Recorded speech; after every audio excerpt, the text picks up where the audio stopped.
रुखसाना रोज कबाड़ी के यहाँ से टूटे फूटे खिलौने और बचा कुचा खाना उठाकर अपने बच्चों को खिलाती थी।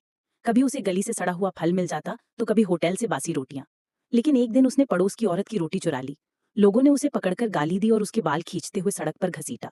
रुखसाना किसी तरह बचकर भागी, मगर घर जाकर देखा तो उसका पति फिर नशे में धुत पड़ा था। उसने बच्चों की भूख की परवाह किए बिना सारा बचा खाना खुद खा लिया और पत्नी को मारते हुए बोला, कुछ और ला। रुखसाना रोती रही। रात को उसके बच्चे भूख से कराहते रहे और वो उन्हें सीने से लगाकर सुला दी। सुबह होते ही वो कुछ खाने की तलाश में निकली, लेकिन घर लौटकर देखा कि उसका पति बच्चों में से एक को जमींदार के पास मजदूरी पर बेच आया है। बाकी बच्चे चिल्लाते हुए मां से लिपट गए। रुखसाना भागकर जमींदार के घर पहुंची, मगर दरवाजे पर ही उसे भगा दिया गया। बेबस होकर वो बच्चों को लेकर जंगल चली गई। वहां उसने पत्तों से झोपड़ी बनाई, पर उसी रात जहरीले सांप ने झोपड़ी में घुसकर उसके दो बच्चों को डस लिया।